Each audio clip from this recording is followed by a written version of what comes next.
कमा सल्लैत अला इब्राहीम व अला आलि इब्राहीम इन्नका हमीदुम मजीद। अल्लाहुम्मा बारिक अला मुहम्मदिन व अला आलि मुहम्मदिन कमा बारकता अला इब्राहीम व अला आलि इब्राहीम इन्नका हमीदुम मजीद। सर अल्लाह के नाम से, अल्लाह के रसूल के नाम से जो है वो हम अपने सेशन का आगाज़ कर रहे हैं। ये सेशन जो है वो इस दफ़ा के लिए थोड़ा सा ख़तरनाक रहेगा, क्योंकि लास्ट अटैम्प्ट का पेपर आपके सामने, आपने कमेंट्स पढ़े होंगे, पूरे फेसबुक पे भी देखा होगा आपने, सोशल मीडिया भी देखा होगा कि लास्ट टाइम उसने पेपर में जो हाल किया बच्चों का, तो मैं उस पर कोई ज़्यादा तबसरा नहीं करना चाह रहा, ठीक है। लेकिन हाल बहुत बुरा हुआ है, और हाल बहुत बुरा हुआ है। मेरा अपना बड़ा स्ट्रॉन्ग हंच है कि ये शायद एक कैलकुलेशन मिस्टेक हुई आई कैप से। उनको अंदाज़ा नहीं था कि पेपर इतना मुश्किल हो गया, क्योंकि जितना मैं एग्ज़ामिनेशन सिस्टम को समझता हूँ, एक बंदा पेपर बनाता है, उसके बाद वो पेपर मॉडरेट होता है। जो सेकंड लेयर होती है ना, वो पेपर की मॉडरेशन चेक करती है कि यार इस लेवल का बच्चा जो अभी पीआरसी से पास हो गया है, क्या वो इस काबिल है कि वो ये इस तरह के सवाल अटैम्प्ट कर सके, ठीक है जी। क्योंकि देखिए, ये पहले पेपर होता था कैफ 8, आखिरी पेपर होता था कॉस्टिंग का, यानी ऑडिट और कॉस्टिंग FAR2, ये तीन जो बड़े पेपर्स हैं ये बिल्कुल एंड में होते थे। तो अब उन्होंने उठा के इसको नीचे कर दिया है, ठीक है जी। उठा के जो है वो उसको नीचे ले आए, यानी पीआरसी के फ़ौरन बाद। और ये भी जिनकी रिकमेंडेशन पे ये सिलेबस और ये पूरा सेटअप चेंज हुआ है ना, मुझे तो उनकी अकल को सलाम करने को दिल करता है कि कॉस्टिंग का पेपर हरगिज़ जो है वो इस लेवल पे होना ही नहीं चाहिए, ठीक है जी। क्योंकि बच्चे का अभी इंट्रोडक्शन टू अकाउंटिंग उसने पढ़ा है, मर के क्यूटी पढ़ा है उसने। जब आप आते हो सर मैनेजमेंट अकाउंटिंग में, तो आपको डिसीजंस लेने पड़ते हैं, बिजनेस डिसीजंस लेने पड़ते हैं, बड़े बड़े फैसले लेने पड़ते हैं। सवाल आप उठा के देखोगे, आपको अंदाज़ा होगा कि सवाल में जिस तरीके का आपको रोल दिया जाता है, वो दिया जाता है जी कंपनी के आप हेड हैं, कंपनी के आप जो है वो CFO हैं जी, कंपनी का आप जो है वो मिसाल के तौर पर प्रोडक्शन हेड हैं। तो अभी बच्चा इतना छोटा है कि उसको इस तरह की चीज़ें उससे मैनेज नहीं होती। तो पिछली 2 अटैम्प्ट्स के पेपर अगर आप उठा के देखो ना, तो वो ऐसे पेपर थे जो मैनेजेबल थे, और यकीन करो ऐसे सवाल भी थे उसके अंदर कि जो मैं आपको पहली इलस्ट्रेशन कराऊंगा ना ब्रेक इवन के चैप्टर की, फर्स्ट इलस्ट्रेशन, वो उसने 7 नंबर की पूछी है पेपर में। लेकिन मैं लास्ट अटैम्प्ट का पेपर देखता हूँ तो फिर मेरा दिल करता है कि यार हम इस्तग़फ़ार पढ़ लें, ठीक है जी, या हमें बता दो भाई कि यही हाल करना है, तो फिर हम बच्चे को तैयार करके वैसे भेजें, ठीक है जी। क्योंकि मैं जितने भी टीचर से इस पर्टिकुलर पेपर के बाद बात हुई, सबका एक ही व्यू था कि यार हमने कैफ 3 की तैयारी कराई है, ये पता नहीं क्या आ गया, ठीक है। अच्छा, अब चूंकि एक दफ़ा पेपर ऐसा बन गया है, ठीक है जी, चाहे गलती से बनाओ चाहे किसी भी चीज़ से बनाओ, आ गया पेपर जी, ठीक है। अब हमारा बेंचमार्क लास्ट अटैम्प्ट का पेपर रहेगा, ठीक है जी। तो आम तौर पे ये कोर्स में ख़त्म करा देता था 110, 115, 120 घंटे में। अब मुझे तकरीबन 40 आवर्स इसमें और ऐड करना पड़ेंगे। उसकी वजह ये कि आपको अगर उस लेवल की प्रैक्टिस नहीं कराई गई और एक और दफ़ा ऐसा पेपर आ गया, तो सर पिछली दफ़ा तो मैं कह सकता हूँ कि तमाम लोगों की एक ऑनेस्ट मिस्टेक होगी, लेकिन इस दफ़ा तो सर एक क्रिमिनल ऑफेंस होगा कि अगर आपको वैसी तैयारी कराई जाए और आपको पढ़ाया वैसे जाएगा यार ये तो कैफ 3 का पेपर है, नहीं। तो मैं थोड़ा सा जो है वो डिटेल में जाऊँगा, थोड़ा सा मुश्किल सवालात कराऊँगा, ये दिमाग में रखिएगा, ठीक है जी। तो सबसे पहले हम ज़रा देख लेते हैं कि जी हमारे इस पेपर में है क्या क्या, ठीक है जी, हमारे सिलेबस में क्या है, कितने टॉपिक्स हैं, कितना टाइम लगेगा हमें। सबसे अच्छा इस पूरे बैच का पता सिस्टम क्या रहेगा, इसमें कोई ईदें नहीं है, इसमें कोई रमज़ान नहीं है, ठीक है जी। अच्छा, रमज़ान का होना ब्लेसिंग होता है, मैं टाइम के हवाले से बात कर रहा हूँ, ठीक है जी। ये ना आप अभी थोड़ी देर में फतवा लगा दें कि यार ये क्या बात कर रहा है, ठीक है जी, क्योंकि हमारे यहाँ लोग सोचते बाद में बोलते पहले।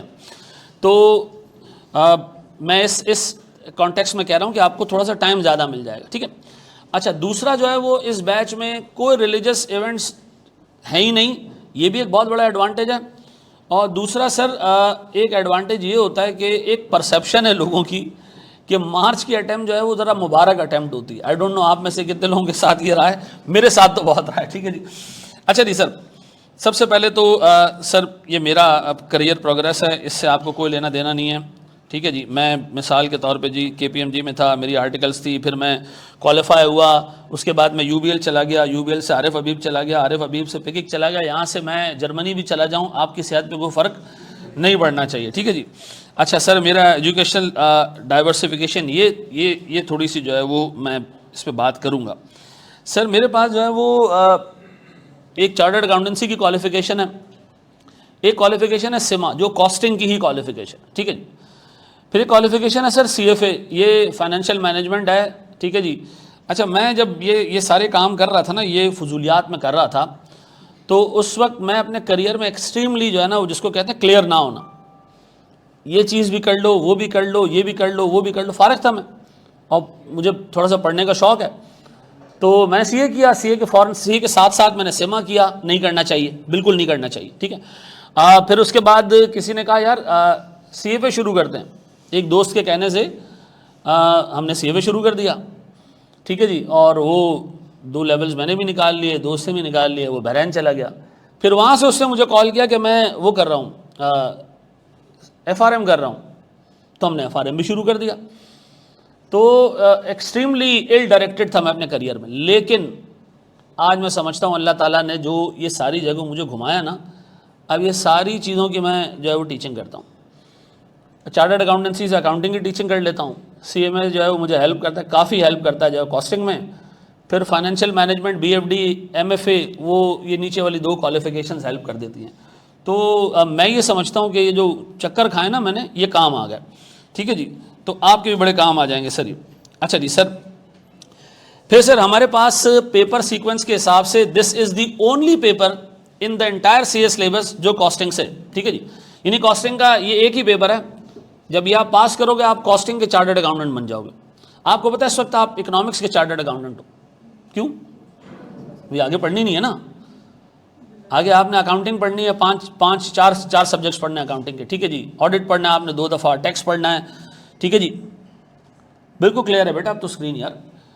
अच्छा जी, वो तो एग्जाम था। अच्छा वेरी गुड जी। एग्जाम क्यों था?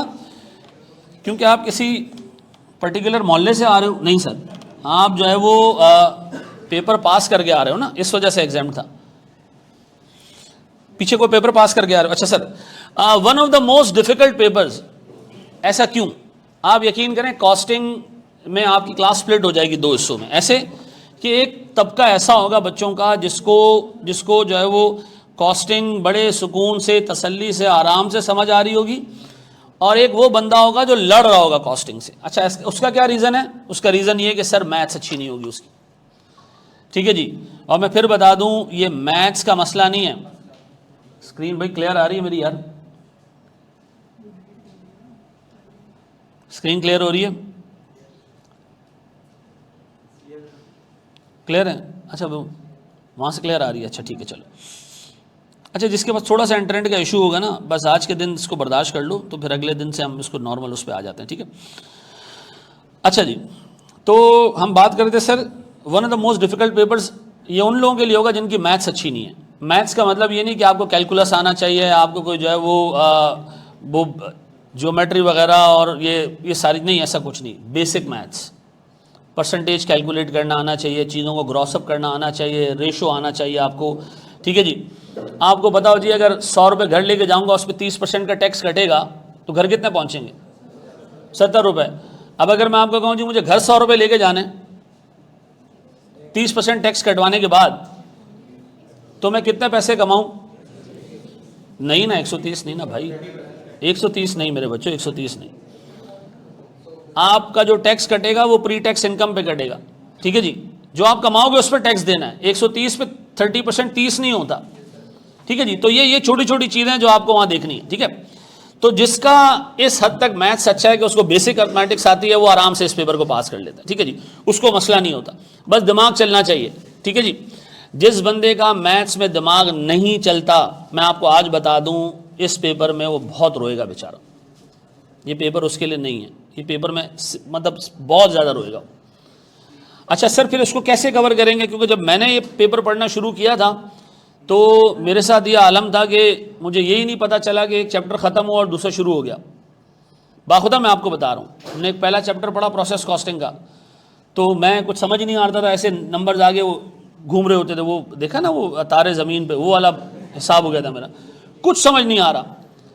तो एक दोस्त से मैंने पूछा, मैंने कहा यार ये अभी तक प्रोसेस कॉस्टिंग चल रहा है, लंबा नहीं हो गया? बहुत नया टॉपिक तो शुरू होना चाहिए ना, ताकि वो समझ आ जाए। उसने कहा प्यारे भाई, प्रोसेस कॉस्टिंग ख़त्म हो चुका है, स्टैंडर्ड कॉस्टिंग शुरू हो चुका है, और वो भी आधा हो चुका है। मैंने कहा अच्छा, तो मतलब ये स्विच चेंज हो गया? उसने कहा जी। अच्छा, फिर इसके बाद मैंने क्या किया कि किताब पकड़ी, उसका नाम था कॉलिन ड्रूरी। क्या नाम था? उस राइटर का नाम है कॉलिन ड्रूरी। ये एक बड़ा ज़बरदस्त राइटर है मैनेजमेंट का। आप इसकी किताब परचेज़ करने की ज़रूरत नहीं, आपके पास ऑनलाइन जो है वो फ्रीली अवेलेबल होगी, आप आराम से उसको डाउनलोड कर सकते हैं, कोई टेंशन वाली बात नहीं है, मज़े से जो है वो आपके पास आ जाएगी, मैं आपको दे दूंगा, ठीक है। तो one must be good at numbers, number से दोस्ती है, प्लस माइनस करना आता है, मल्टीप्लाई डिवाइड करना आता है, सोचना आता है, सोचना आता है। मैं एक छोटी सी चीज़ आपसे पूछता हूँ, बड़ी बेसिक से एक छोटी सी चीज़ आपसे पूछता हूँ आपको चीज़। सर मैं एक चीज़ घर पे बनाता हूँ 16 रुपये में और वो मुझे मार्केट से मिलती है 18 रुपये में, मुझे घर पे बनाना चाहिए या बाहर से खरीदना चाहिए? क्यों? सस्ती पड़ रही है सर, ऐसा? ये बात समझ आती है? तो सर इतनी बेसिक चीज़ अगर किसी को समझ आती है ना, यानी एक छोटा बच्चा जो दुकान पे बैठ के अपने अब्बा का जो है वो छोटा मोटा बिजनेस संभाल सकता है ना, वो आराम से पेपर पास कर सकता है, इसमें कोई मसले वाली बात नहीं। ये कोई एक्सट्रीमली टेक्निकल पेपर नहीं है। हाँ, जिस बंदे की कॉमन सेंस का मसला है ना, वो यहाँ पर फंसेगा, वो यहाँ फंसेगा, ठीक है जी। अच्छा जी, हमारे इस सब्जेक्ट के रिजल्ट्स बड़े अजीब रहे।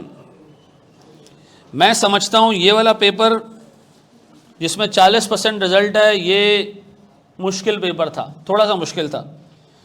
यहाँ पर तो एग्जामिनर ने दरवाज़ा खोल दिया था कि भाई जिसको पेपर पास करने आ जाओ, कोई गया ही नहीं।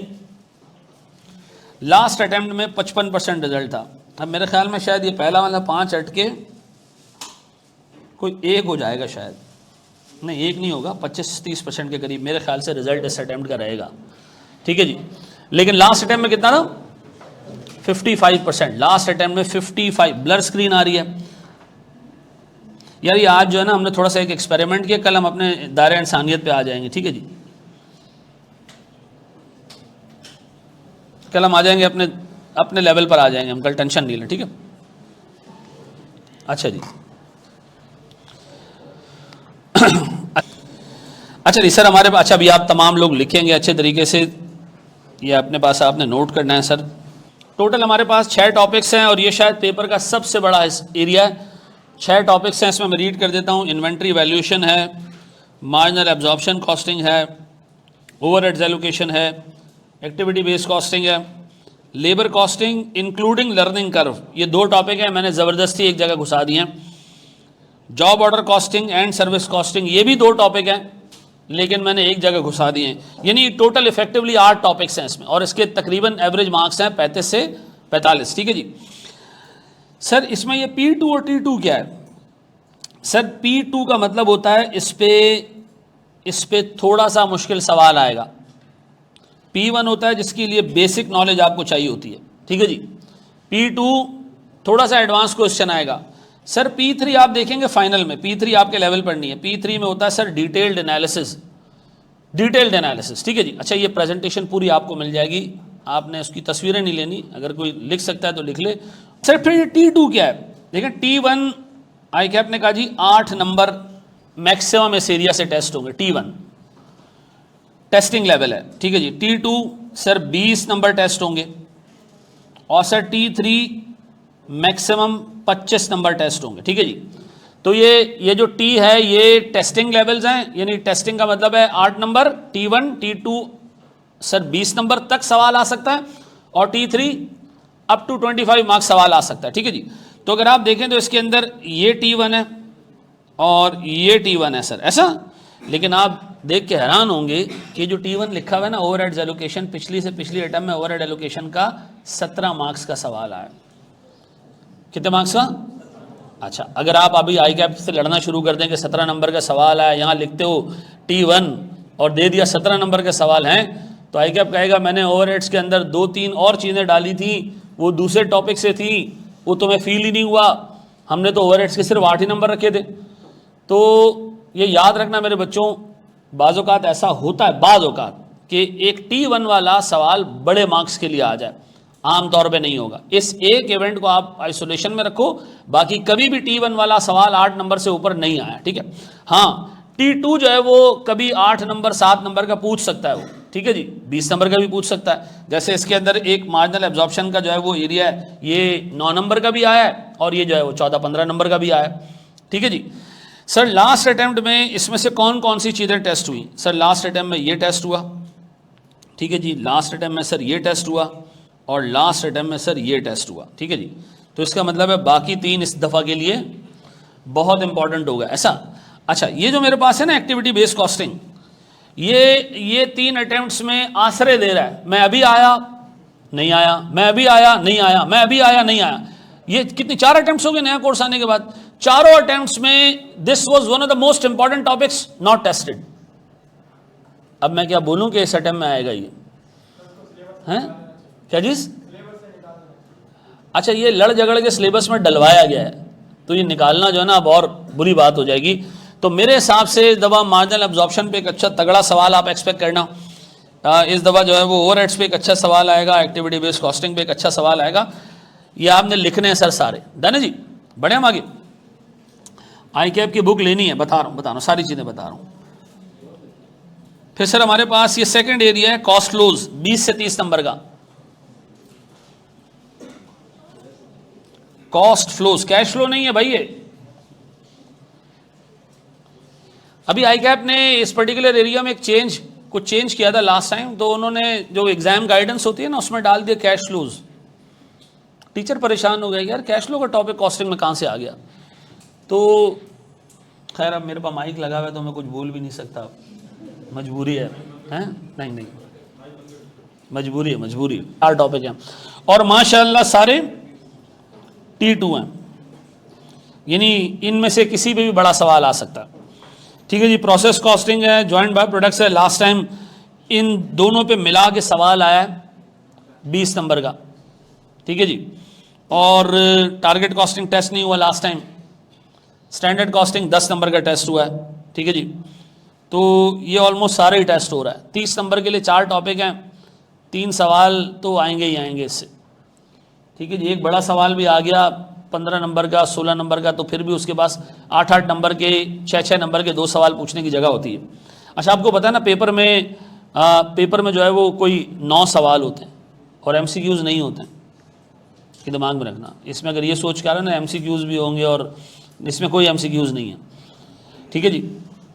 लेंदी पेपर होता है, लिखना पड़ता है, टाइम लगाना पड़ता है, डन है जी, कर लिया कॉपी। 30 से 40 नंबर में नंबर ऑफ टॉपिक्स 18 टॉपिक्स हैं। Cost management, planning and decision making, 30 से 40 नंबर। कितने टॉपिक्स हैं सर? इसमें सिर्फ 3 टॉपिक्स हैं, और ये 3 टॉपिक्स हर अटेम्प्ट में आते हैं। ये 3 टॉपिक्स हर अटेम्प्ट में आते हैं। एक टीचर ने फेसबुक पे डाला, मैं कॉस्टिंग का पेपर प्रेडिक्ट कर रहा हूं, ये 5 टॉपिक, ये 8 टॉपिक टेस्ट होंगे। अभी होंगे भाई, टोटल 13 टॉपिक हैं, ठीक है। उससे 9 सवाल बनाने और 2-3 टॉपिक तो मिला के भी डाल देगा, तो आप तो जो लिखोगे वो आ जाएगा पेपर में। ऐसा है नहीं है, आपने जो लिखना है पेपर में आ जाना है और आप बन जाएंगे क्या? बाबा। अब आप सोच रहे हो यार अच्छा सर ये बाबा आप इस तरह बने, नहीं। इसमें कमाल ये होगा कि आप पिन पॉइंट करेंगे यार ये वाली चीज़ टेस्ट होगी इसमें। और ये मैं आपको बताऊं, जितने भी टीचर्स ये बात करते हैं इंक्लूडिंग मी, ये एक प्रोफेशनल हंच होता है, ये कोई किसी को पता नहीं होता, या कोई गैब का इल्म नहीं है, या कोई जो है वो पुराने ज़माने में एक इल्म होता था ना, हिंसों का इल्म, डिजिट्स का इल्म, तो ये तुक्का होता है। मतलब एक तुक्का इन द सेंस ये कि आई कैप करता ये है कि यार पिछले 5 अटैम्प्ट्स, जो 5 अटैम्प्ट्स हैं टोटल, उसमें 100% सिलेबस कवर करता है। टोटल 5 अटैम्प्ट्स में 100% सिलेबस कवर करता है। लास्ट 4 अटैम्प्ट्स में देख लो, जो चीज़ें टेस्ट नहीं हुई वो इस दफ़ा के लिए सुपर इंपॉर्टेंट है, और बाकी आप जो है वो देख लीजिएगा। 30 से 40 नंबर 3 एरियाज, ठीक है जी। और लास्ट टाइम इसमें अच्छे सवाल आए हैं उठ के, अच्छे सवाल, ठीक है जी। अब बताएं सर, हमारे पास टोटल 6 और 4 10 और 3 13 टॉपिक्स हो गए, ठीक है। अच्छा जी सर, ये सब्जेक्ट तो इतना अच्छा है, इतना मज़े का है, लोग फेल क्यों होते हैं?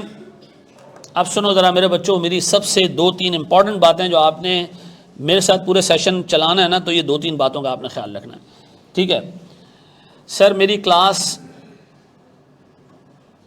1.5 घंटे की होगी, मे भी 2 घंटे की हो क्लास, ठीक है जी।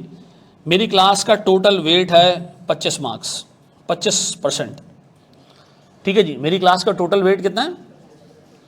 75% वेट है मेरे होमवर्क्स का, ठीक है जी। 75% वेट है मेरे होमवर्क्स का। सर अगर मैं आपकी सारी क्लासेस ले लूं और मैं घर जाके एक भी आपका होमवर्क ना करूं तो क्या मैं पास हो जाऊंगा? सर 0%, नहीं पास होगे आप, ये मैं आपको आज बता दूं। आप नहीं पास होगे। आपको अगर कोई टीचर कहता है कि सारी चीज़ें क्लास में करा दूंगा, वो आपका सबसे बड़ा दुश्मन है।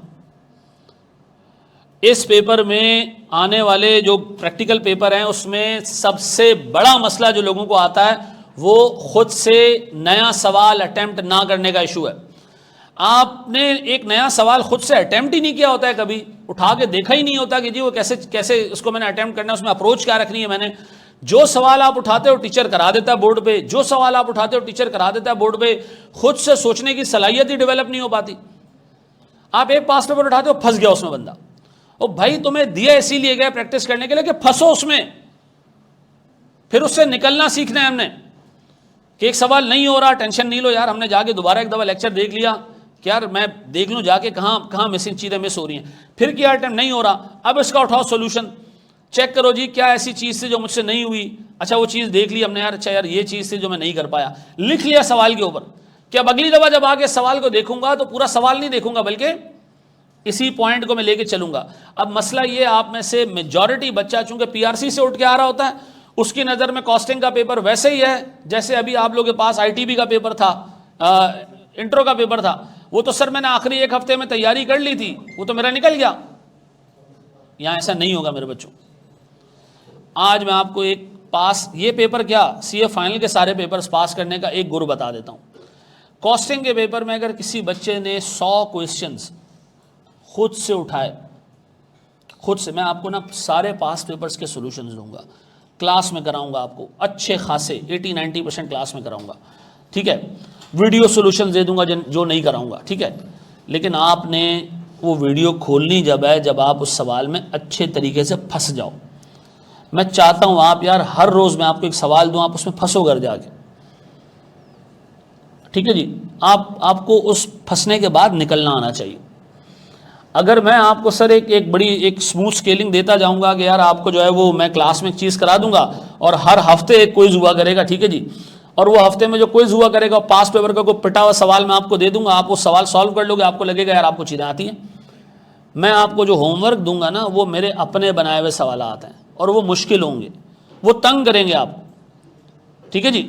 आप यकीन करें, मैंने लास्ट टाइम अभी मैंने कोशिश की थी कि मैं अपने पास ना कुछ स्क्रीनशॉट्स लेके रखूं लास्ट टाइम के बच्चों के सवालात जो भी रिसेंट कोई 10 दिन पहले मुझसे पेपर में पूछ रहे थे। ये कर लूं हो जाएगा, हैं?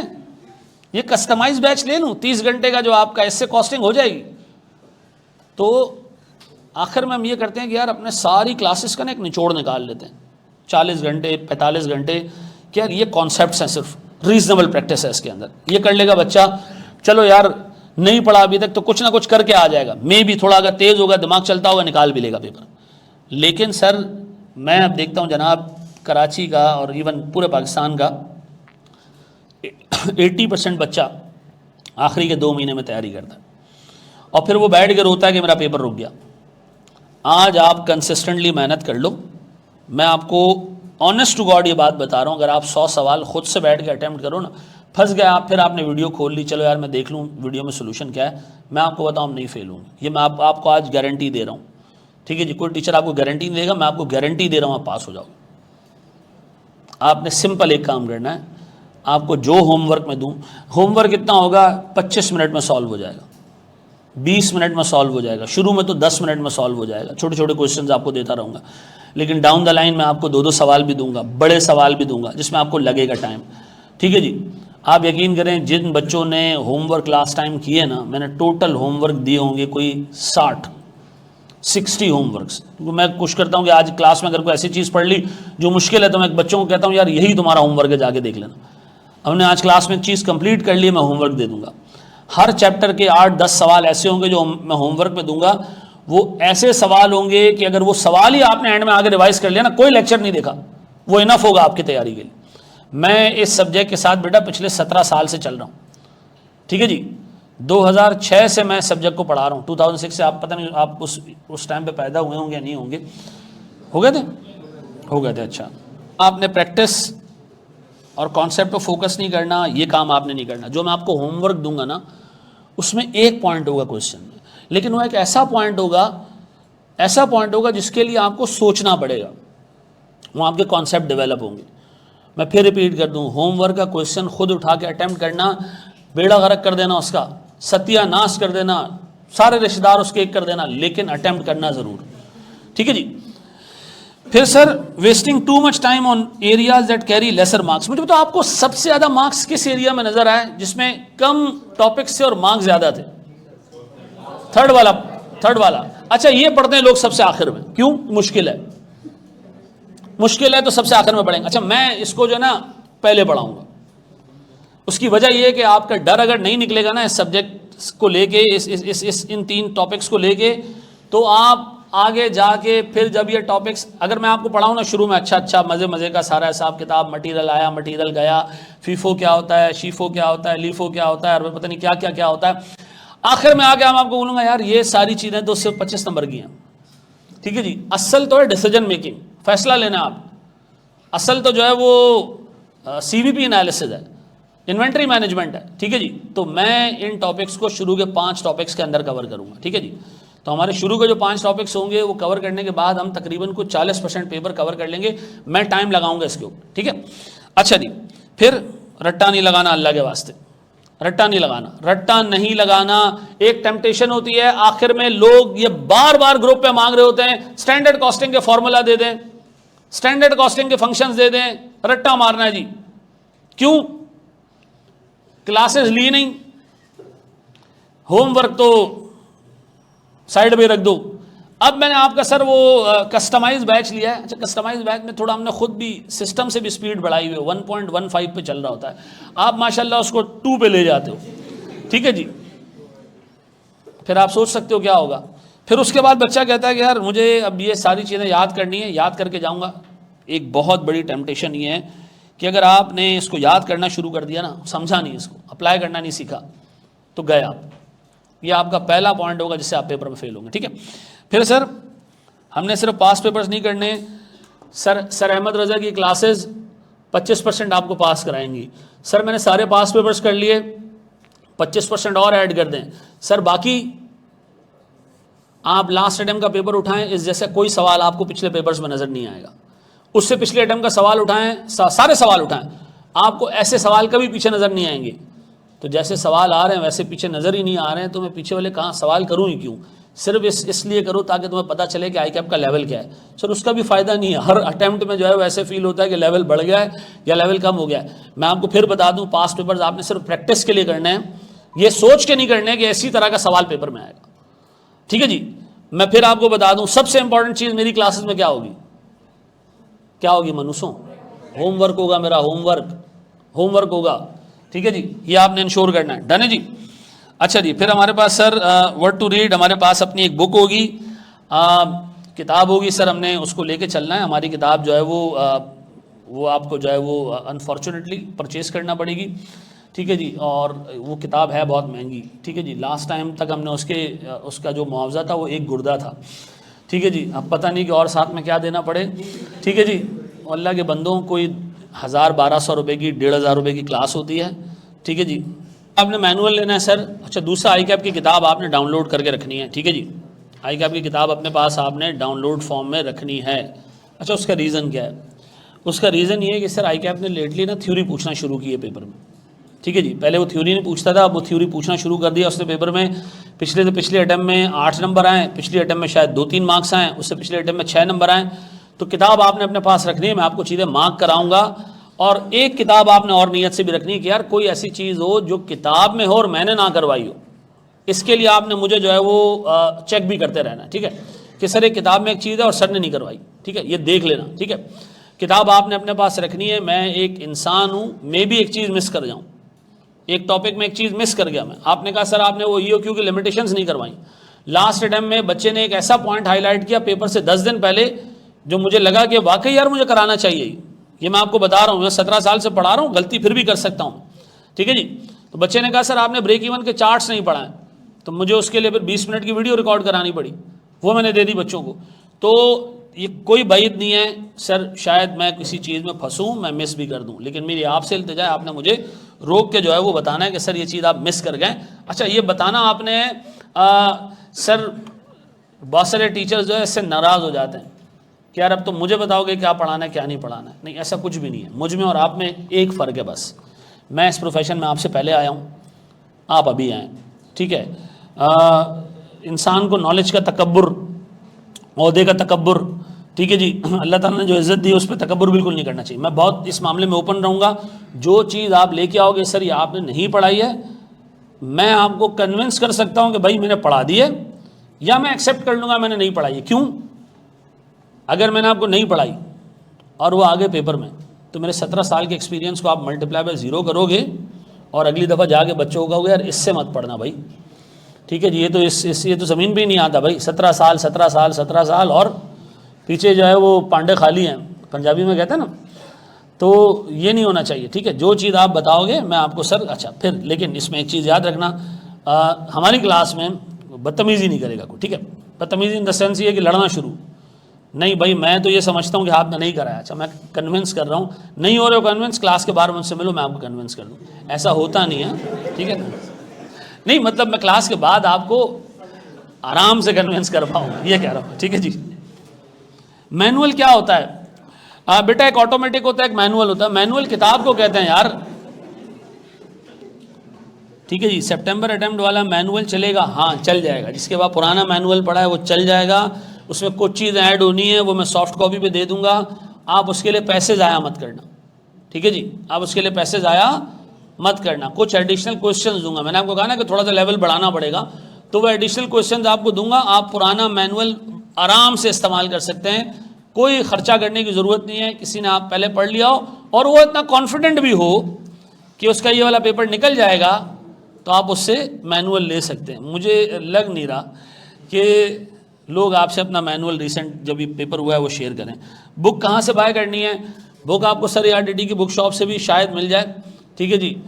लेकिन बड़ा आसान है सर, ऑनलाइन आप किताब मंगवा सकते हैं। वहीद बुक वाले के पास हमारा जो है वो किताब का वो एक्सेस है, तो वो किताब प्रिंट करता है, वो छाप के भी दे देता है, ठीक है जी। आपके घर पहुंचा देगा, कुछ 100-150 रुपये लेगा, लेकिन आपके घर पहुंचा देगा। एक किताब के 100 रुपये लेगा, लेकिन इज़्ज़त से आपके घर आ जाएगी, ठीक है। तो स्टार्ट कर रहे हैं अपनी पहली क्लास आज, और हम शुरू करेंगे जनाब इंट्रोडक्शन से।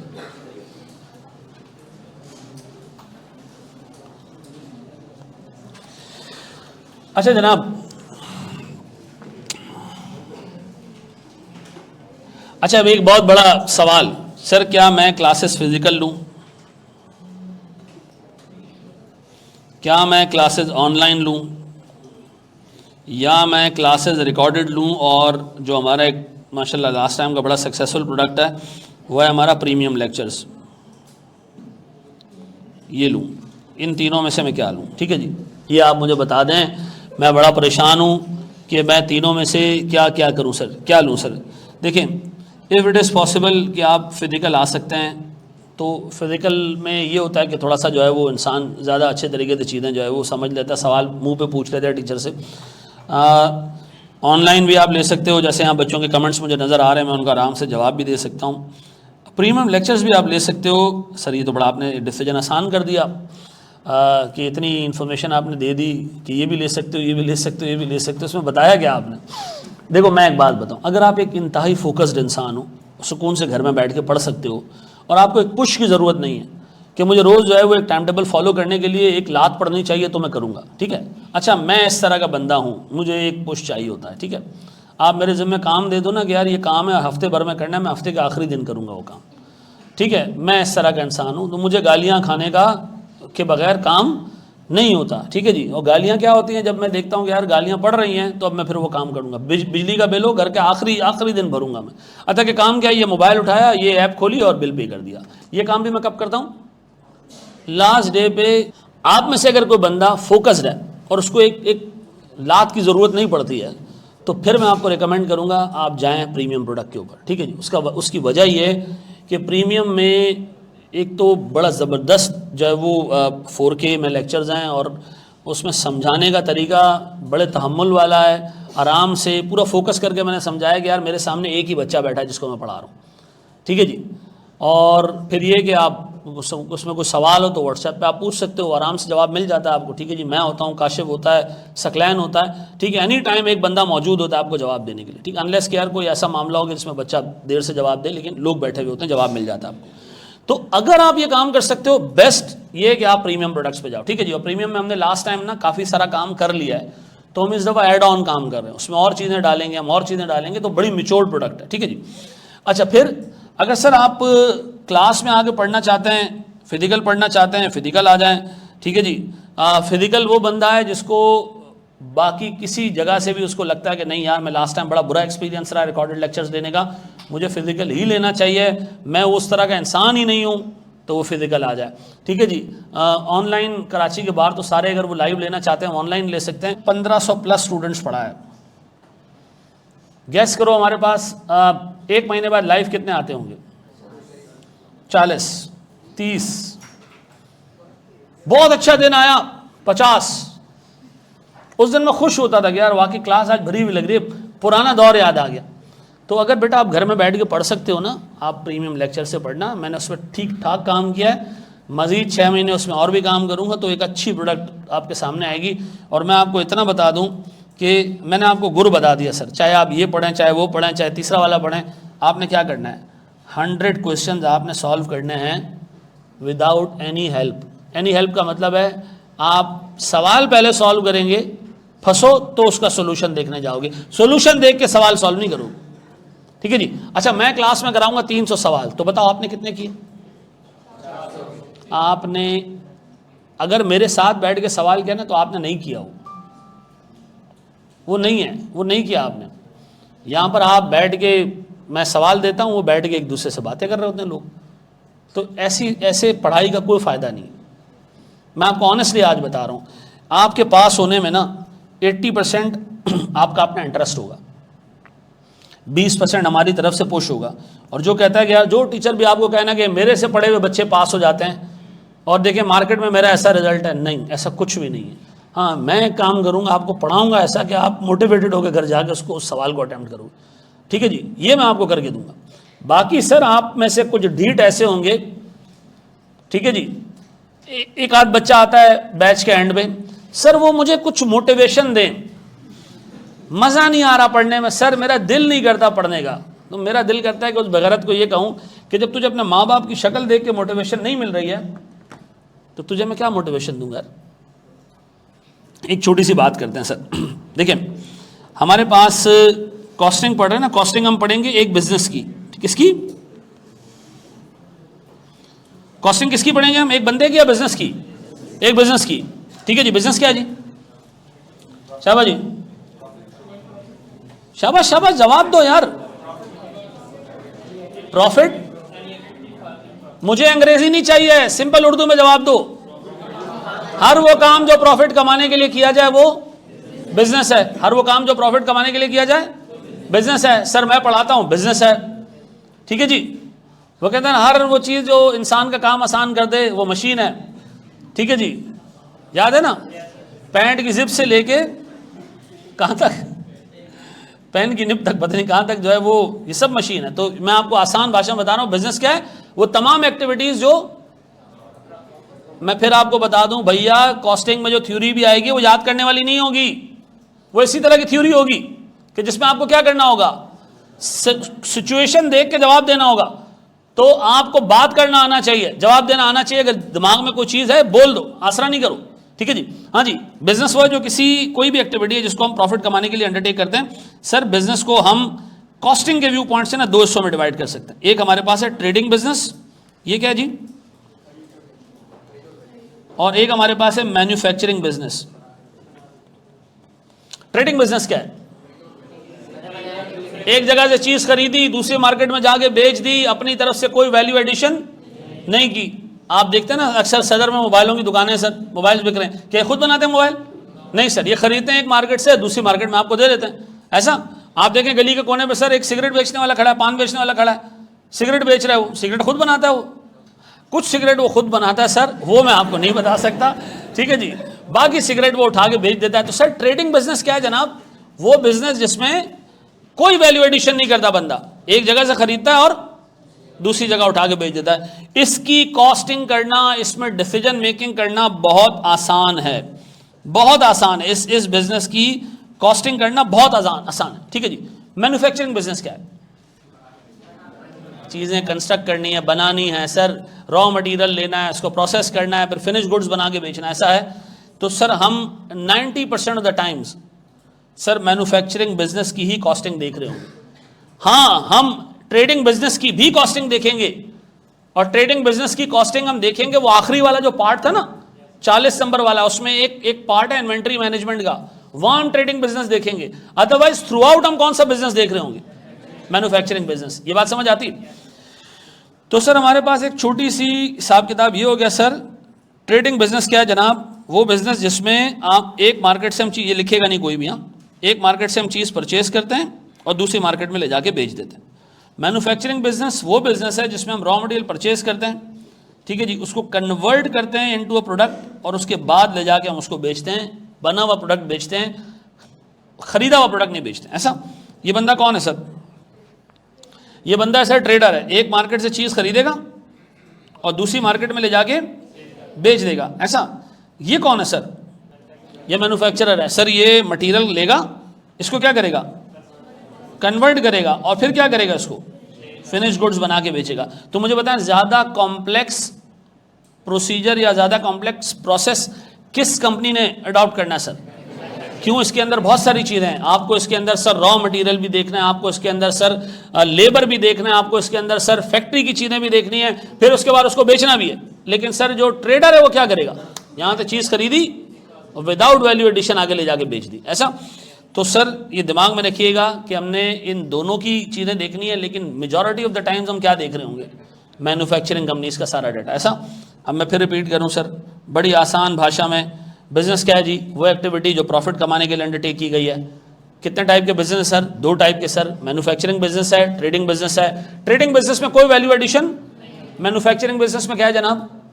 रॉ मटेरियल खरीदेंगे, उसको कन्वर्ट करेंगे, ठीक है जी, और उसके बाद क्या करेंगे? हम उसको बेचेंगे। ऐसा अच्छा मेरे प्यारे बच्चों मुझे बताएं ये किसका स्ट्रक्चर नजर आ रहा है आपको? ये क्या है सर? सर ये एक फैक्ट्री है। सर ये कौन है? सर ये हमारी सेल्स टीम है। सेल्स टीम का काम क्या होता है? प्रोडक्ट जब बन जाए उसको उठा के बेचना मार्केट में। सर ये कौन है? सर ये हमारे मैनेजमेंट जिसको हम कहते हैं जनाब, ये हमारा ऑफिस है, बैक ऑफिस है। ठीक है जी, गौर से सुनना मेरे बच्चों, एक मैन्युफैक्चरिंग कंपनी में 3 डिपार्टमेंट्स होंगे। कौन कौन से? फैक्ट्री होगी, सेल्स टीम होगी, सर हमारा ऑफिस होगा। अच्छा मैं भी कोई टेक्निकल चीज़ नहीं पढ़ा रहा, सिर्फ आपके जहन में कुछ चीज़ें डाल रहा हूँ ताकि वो टेक्निकल अल्फाज जब मैं इस्तेमाल करूँ तो आपको परेशानी ना हो। ट्रेडिंग बिजनेस का मैं वर्ड यूज़ करूँ तो आपको पता हो कि ये कंपनी रॉ मटेरियल नहीं खरीदती, ठीक है जी, ये जो खरीदती है उठा के बेच देती है। मैन्युफैक्चरिंग कंपनी की बात करूँ तो आपको पता हो कि जिसने रॉ मटेरियल खरीदना है फिर क्या करना है? कन्वर्ट करना है, फिर क्या करना है सर? फिनिश गुड्स बना के बेचना है। ऐसा अब बताएं सर, मैं अगर आपसे पूछूं मेरे प्यारे बच्चों, जो फैक्ट्री के अंदर सारा खर्चा हो रहा है उसको मैं नाम देता हूं मैन्युफैक्चरिंग कॉस्ट। क्या नाम देता हूं सर? इस फैक्ट्री के अंदर जितना भी खर्चा हो रहा है उसको हम एक ही नाम देंगे। क्या नाम देंगे? Manufacturing cost. क्या नाम देंगे भैया? Manufacturing cost. मैन्युफैक्चरिंग कॉस्ट क्या है? वो सारा खर्चा जो फैक्ट्री के अंदर हो रहा है, क्या बनाने पे? प्रोडक्ट्स बनाने के ऊपर। ये बात समझ आती है? अच्छा इस फैक्ट्री के बाहर जो खर्चा हो रहा है, चाहे सेल्स ऑफिस में हो रहा है, चाहे एडमिन ऑफिस में हो रहा है, चाहे सेल्स वाले कर रहे हैं, चाहे हमारे एडमिन वाले कर रहे हैं, ये एक ही नाम हम इसको देंगे। क्या नाम देंगे जनाब? हम इसको नाम देंगे नॉन मैन्युफैक्चरिंग कॉस्ट। क्या नाम देंगे? नॉन प्रोडक्शन या नॉन मैन्युफैक्चरिंग कॉस्ट। हाँ भैया मुझे बताएं सर, मेरे पास एक मैन्युफैक्चरिंग कंपनी के अंदर कितने तरह की कॉस्ट लगती है? 2 तरह की। पहली कॉस्ट कौन सी है सर? Manufacturing cost. दूसरी कॉस्ट कौन सी है? Non manufacturing. मैन्युफैक्चरिंग की निशानी क्या है? कैसे पता चलेगा मैन्युफैक्चरिंग कॉस्ट है? फैक्ट्री में जो इनकर हो रही है, आसान भाषा कोई टेक्निकल डेफिनेशन नहीं। वो कॉस्ट जो प्रोडक्ट के लिए लग रही है, प्रोडक्ट की वजह से लग रही है, डायरेक्टली और इनडायरेक्ट, कोई बकवास नहीं। सिंपल भाषा क्या है जी, वो सारी कॉस्ट जो कहाँ इनकर हो रही है, फैक्ट्री में इनकर हो रही है। कौन सी कॉस्ट, वो कॉस्ट जो फैक्ट्री के बाहर इनकर हो रही है। कौन सी कॉस्ट, बस दो ही कॉस्ट हैं जी, दो ही कॉस्ट हैं। एग्जामिनर आपसे पूछे जी एक मैन्युफैक्चरिंग कंपनी में फंक्शन के हिसाब से, किसके हिसाब से, फंक्शन क्या होता है, प्रोसेस। एक फैक्ट्री का प्रोसेस है, बनने के बाद गुड्स बिकती हैं, सेल्स का प्रोसेस है। गुड्स बिकने के बाद हिसाब किताब कौन रखेगा, पैसे कौन रिकवर करके देगा, फाइनेंशियल स्टेटमेंट्स कौन बनाएगा, ऑडिट कौन करवाएगा, टैक्स कैसे भरेंगे, ये सारे काम कौन करेगा, ऑफिस वाले करेंगे, एडमिन ऑफिस वाले करेंगे। तो सर हमारे पास फंक्शंस कितने हैं, 3। खर्चे कितने किस्म के, 2। कौन सा खर्चा, सर हमारे पास मैन्युफैक्चरिंग कॉस्ट, वो कॉस्ट है जो फैक्ट्री में इनकर हो रही है, और सर फैक्ट्री के बाहर जो कॉस्ट इनकर हो रही है। अब बताओ सर हमने मटेरियल खरीदा, मैन्युफैक्चरिंग कॉस्ट। मजदूर आए, उन्होंने प्रोडक्ट बनाई, सर फैक्ट्री के बाहर एक गार्ड खड़ा है, सुट्टे उट्टे मार के सर वो गन वन लेके खड़ा है, सर खान भाई खड़े हैं सर हिफाजत के लिए, मैन्युफैक्चरिंग कॉस्ट। सर आपने तो कहा था फैक्ट्री के अंदर, ऐसा भी नहीं है कि फैक्ट्री के गेट से जो है वो नॉन मैन्युफैक्चरिंग शुरू हो जाती है, फैक्ट्री से रिलेटेड कॉस्ट है। ऐसा फैक्ट्री के अंदर एक बंदा बैठा है सर जो मशीनें सही करता है, कोई मशीन खराब हो जाती है तो सही करके दे देता है। कौन सी कॉस्ट, सर फैक्ट्री का rent, manufacturing cost. Sir factory के अंदर इंश्योरेंस करवाई है हमने, कौन सी cost, manufacturing cost. Any cost that is related to factory is. अच्छा अब बताएं sir sales commission, non manufacturing cost. Sir हमारा जो बंदा है वो सेल्स करने के लिए डिलीवरी व्हीकल्स यूज करता है, लोगों के घरों में सामान पहुंचा के आता है, नॉन मैन्युफैक्चरिंग कॉस्ट। सर हमने ऑडिट करवाने के लिए एक ऑडिटर रखा हुआ है, नॉन मैन्युफैक्चरिंग कॉस्ट। सर हमने एक इंटरनल ऑडिटर रखा हुआ है, ये कौन होता है इंटरनल ऑडिटर, ये जो है वो सेट का बंदा होता है जो कंपनी के अंदर हालात देखता है और सेट को रिपोर्ट करता है, पब्लिक को नहीं, किसको, बड़े शेयर होल्डर, सेट को रिपोर्ट करता है कि सर आपकी कंपनी में ये हो रहा है सर। अच्छा marketing, non manufacturing cost. Sir हमारे पास advertising, non manufacturing cost. Sir factory की मशीन्स का डेप्रिसिएशन, मैन्युफैक्चरिंग कॉस्ट। सर जो हम गुड्स मंगवाते हैं ट्रांसपोर्टेशन इन, मैन्युफैक्चरिंग कॉस्ट। क्यों, फैक्ट्री में आ रहे हैं सर हम गुड्स जब बेचते हैं तो सर ट्रांसपोर्टेशन आउट, इसका मतलब है sir anything that is incurred in the factory, वो कॉस्ट जो फैक्ट्री के अंदर इनकर होगी या फैक्ट्री के लिए इनकर हो रही है वो क्या है, मैन्युफैक्चरिंग कॉस्ट। सर इसके बाहर जो इनकर हो रही है वो, सर मुझे बताएं इस पूरी डिस्कशन में मैंने जहन में क्या रखना है, ये टेक्निकल डेफिनेशन रखनी है, ये 3 बंदे रखने हैं, क्या रखना है, मुझे सिर्फ एक चीज़ जहन में रखनी है कि फंक्शन के हिसाब से हमारे 3 किस्म के डिपार्टमेंट्स हैं और उनमें 2 किस्म के खर्चे हैं। 3 डिपार्टमेंट्स कौन से हैं, सर फैक्ट्री है, सेल्स डिपार्टमेंट है, एडमिन डिपार्टमेंट है। फिर सर हमारे पास खर्चे कितने टाइप के हैं, 2 टाइप के। कौन से जी, मैन्युफैक्चरिंग कॉस्ट है और नॉन मैन्युफैक्चरिंग कॉस्ट है, और हमारे पास बाकी कुछ भी नहीं है। ये बात समझ आती है, हमारी क्लास कितने बजे खत्म होनी है। अच्छा जी, अब मेरे प्यारे बच्चों गौर से देखिएगा, मेरे प्यारे बच्चों गौर से देखिएगा दोस्त, अब मैं बहुत टेक्निकल डिस्कशन करने जा रहा हूं। अब मैं खोलने जा रहा हूं जी मैन्युफैक्चरिंग कॉस्ट को। हाँ क्या बताया जी, मैन्युफैक्चरिंग कॉस्ट क्या होती है, सर वो कॉस्ट जो फैक्ट्री के अंदर इनकर हो रही है। अब गौर से सुनना सर, उसमें से कुछ कॉस्ट होती है डायरेक्ट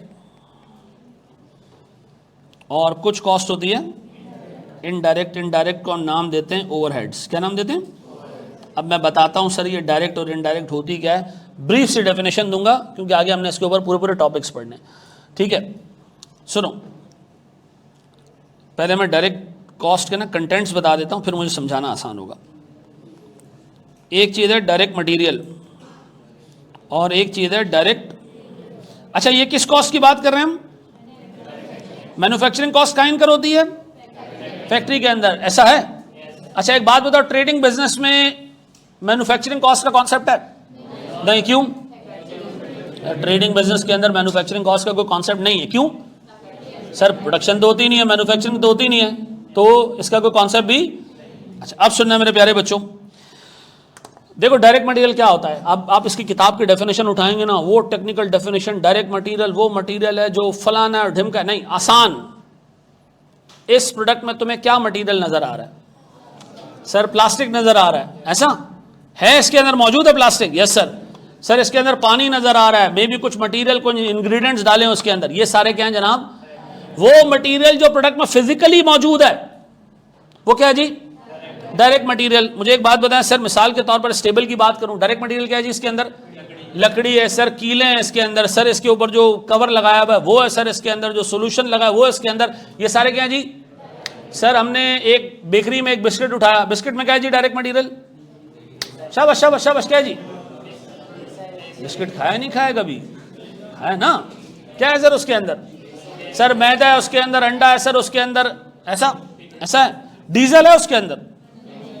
नहीं, लेकिन डीजल भी तो इस्तेमाल हुआ ना प्रोडक्ट बनाने में। डीजल इस्तेमाल हुआ नहीं हुआ? हुआ। कहाँ इस्तेमाल हुआ सर? वो बड़ा जो भट्टी होती है जिसके अंदर बिस्किट्स बनते हैं, उसको जलाने के लिए, चलाने के लिए आपको डीजल यूज करना पड़ता है, तो वो डीजल भी इस्तेमाल हुआ। तो डीजल का डायरेक्ट मटेरियल है? नहीं। क्यों? ऐसा मटेरियल जो प्रोडक्ट बनाने में इस्तेमाल तो हो, प्रोडक्ट में फिजिकली ट्रेसेबल ना हो, क्या होगा? Indirect material. ऐसा मटेरियल जो प्रोडक्ट बनाने में इस्तेमाल हुआ और उसमें मौजूद है वो क्या जी? अब बताओ डायरेक्ट और इनडायरेक्ट की क्लासिफिकेशन क्या जी?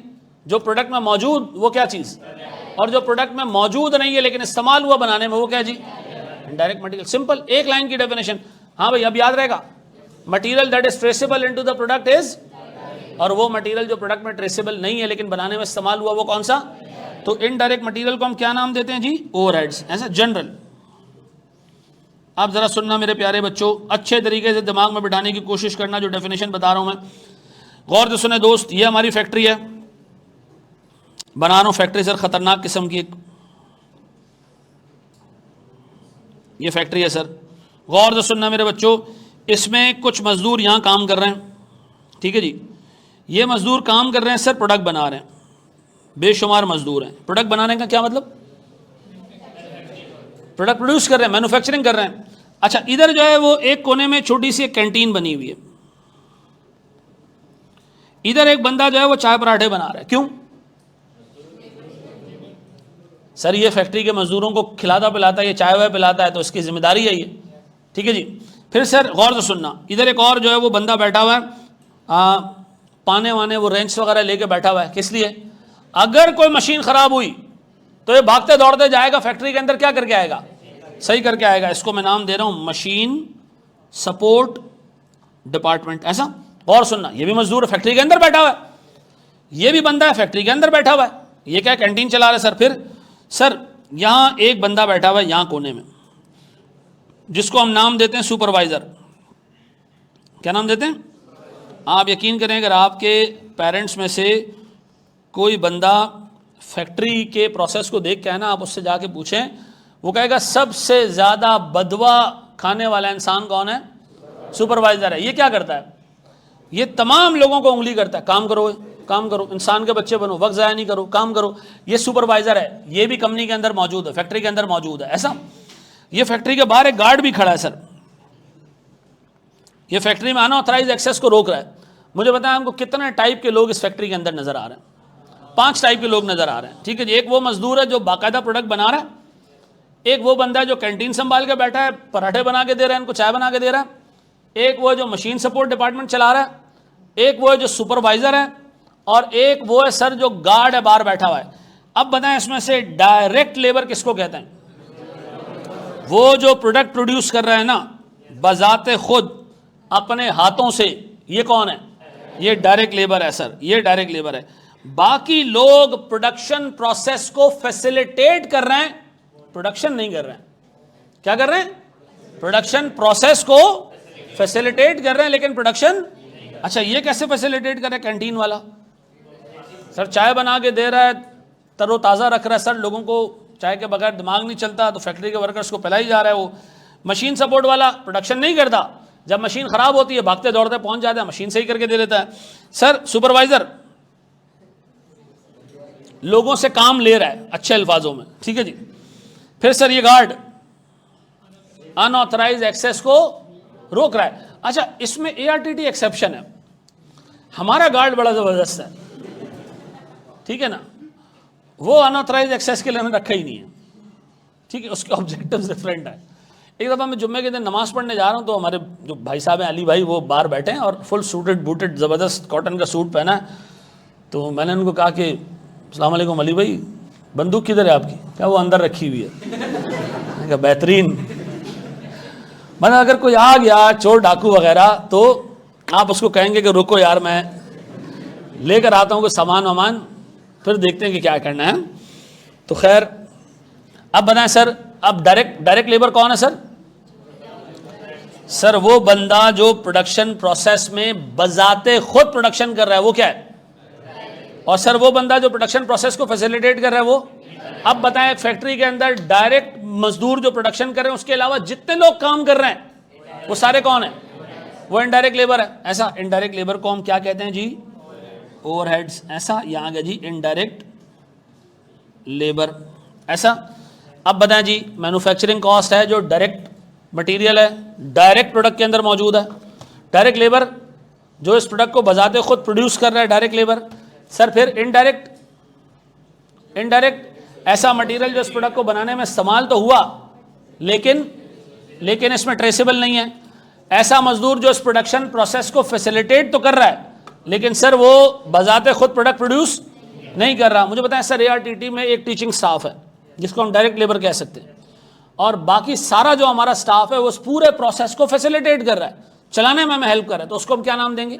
Indirect labour. ऐसा अब बताएं जी ओवरहेड्स में इनडायरेक्ट मटेरियल आ गया, इनडायरेक्ट लेबर आ गया, इसके अलावा फैक्ट्री में बाकी जो खर्चा जिस नाम से भी होगा वो क्या कहलाएगा? ओवरहेड्स कहलाएगा। क्या कहलाएगा? बताओ और क्या खर्चा होगा जी? सर फैक्ट्री का रेंट है, और सर फैक्ट्री का रेंट है, और सर डेप्रिसिएशन है, और सर क्या चीज, क्या हो गया भाई, क्यों नाराज हो गया तू? और सर इलेक्ट्रिसिटी की कंजम्पशन है सर, और सर हमारे पास इंश्योरेंस है बिल्डिंग की। 1000 नाम आ सकते हैं सर इधर, हर फैक्ट्री में अलग नेचर का खर्चा होगा, सबको क्या नाम देंगे? अब बता सर फैक्ट्री में जो खर्चे इनकर होते हैं वो टेक्निकली 3 ही है, डायरेक्ट मटेरियल, डायरेक्ट लेबर और बाकी सब कुछ क्या? ओवरहेड्स। बताएं सर वो प्रोडक्ट वो रॉ मटेरियल जो प्रोडक्ट में मौजूद है क्या है जी? वो डायरेक्ट मटेरियल। इस प्रोडक्ट को बनाने पे जिस मजदूर ने बजाते खुद काम किया वो कौन है? Direct labour. इस प्रोडक्ट को बनाने पे बाकी जितने खर्चे हुए हैं फैक्ट्री के अंदर वो सब क्या है?